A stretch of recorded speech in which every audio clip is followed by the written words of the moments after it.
नमस्कार दोस्तों, मैं बी एन झा शिक्षादान फाउंडेशन से। जैसा कि आप सब लोग जानते हैं कि मैं हमेशा कुछ न कुछ आप लोग के बीच में खबर सुनाता हूं, मुद्दे उठाता हूं।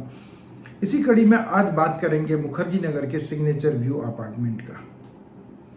मुखर्जी नगर का सिग्नेचर व्यू अपार्टमेंट जो कॉमनवेल्थ गेम के समय में बना था और उसके बाद लोगों को दिया गया, बड़े ही गाढ़े पूंजी से लोग कमा के इस घर को खरीदा था। आज वो सब लोग बेघर हो रहे हैं। कल लास्ट डेट था खाली, परसों लास्ट डेट था खाली करने के लिए। बात पते की है, मकान डेंजरस हो गया है। मैंने देखा, मैं गया था सिग्नेचर व्यू अपार्टमेंट खुद कल, तो मैंने देखा गेट पे एक डीडीए का नोटिस लगा हुआ है कि कोई अंदर ना जाए, अगर अंदर जाते हैं तो ये आप अपने जिम्मेदारी पे लेंगे। बिल्डिंग इतनी खतरनाक है। मैं पूछना चाहता हूं कि ये जो बिल्डिंग बना था, उस समय जो सरकार थी और उस समय जो ऑफिसर्स थे जो इसका देख रेख कर रहे थे, क्या उसको सस्पेंड किया गया है? क्या उसका नोटिस सिग्नेचर व्यू अपार्टमेंट के दोनों गेट पे लगाया गया है? माना कि मैंने डीडीए इसको 50,000 रुपया जो HIG उसको दे रहे हैं और 38,000 रुपया MIG वाले को दे रहे हैं, लेकिन घर छोड़ के जाना ना, 50,000 नहीं 50 लाख भी दे दीजिए तो वो जो अफसोस होता है, वो जो सेटअप होता है, वो जो समाज होता है। आज सोचिए 336 घर जो वहां थे, वो 336 के 36 लोग कहाँ अलग अलग बिखर गए पता नहीं। बहुत समय लगता है एक समाज बनाने में, बहुत समय लगता है।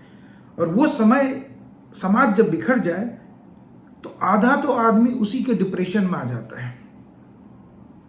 आखिर क्यों ऐसा हुआ?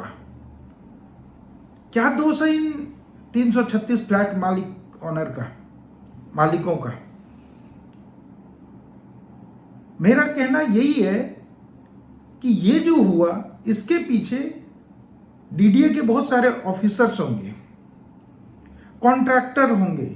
क्या सबका लिस्ट डीडीए में लगाया जाएगा या कहीं पब्लिश किया गया कि इन सबको ब्लॉक कर दिया गया है? मकान तो टूट रहा है, टूटना भी चाहिए क्योंकि डेंजरस है, टूटना चाहिए, लाजमी है, टूटना चाहिए, नहीं तो कभी भी कुछ भी हो सकता है, इतना डेंजरस।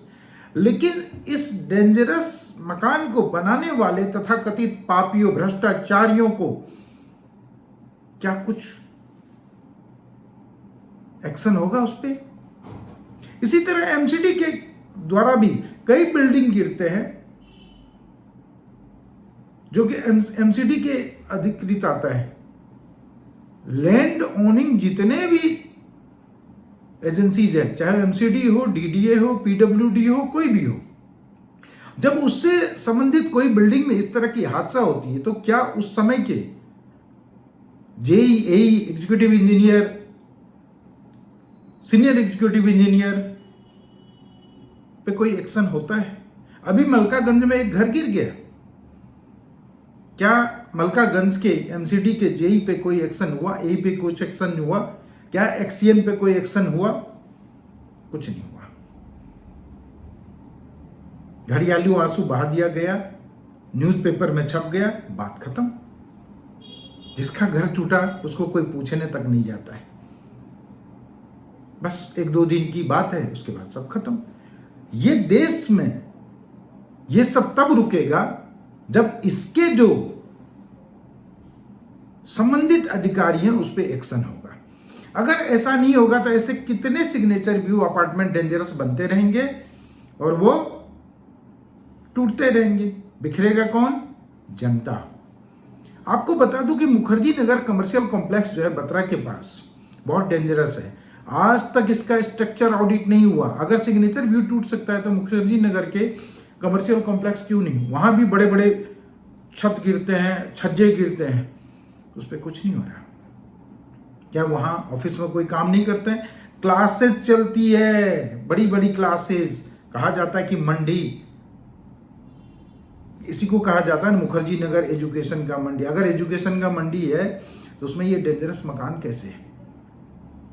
क्या ये भी इंतजार हो रहा है कि कोई बड़ा हादसा हो तब एक्शन लेंगे? आरटीआई रिपोर्ट कहती है कि आज तक कमर्शियल कॉम्प्लेक्स की जितनी बिल्डिंग है उसकी स्ट्रक्चर ऑडिट नहीं हुआ है, जबकि हर 10 साल में कमर्शियल बिल्डिंग की होनी चाहिए। इन सब के बावजूद परेशान कौन होता है? आम जनता। बहुत अच्छा छठ मनता था, मैं भी जाता था सिग्नेचर व्यू अपार्टमेंट, बहुत अच्छा होली मनाते थे, बहुत अच्छा दिवाली मनाते थे, बहुत अच्छा दशहरा मनाते थे, हर त्योहार को सब मिलके बहुत अच्छा से मनाते थे। आज वो लोग क्या होगा? सब बिखर गए, अलग अलग हो गए। और एक बार जब अलग हो जाता है ना दोस्त, फिर मिलने में बहुत समय लगता है।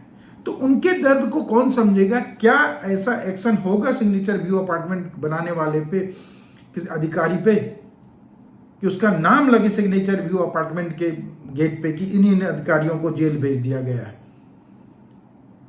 जब तक जेल नहीं भेजा जाएगा तब तक सिग्नेचर व्यू अपार्टमेंट में रहने वाले लोग और मुखर्जी नगर की जनता को सच पूछिए तो इंसाफ नहीं मिलेगा।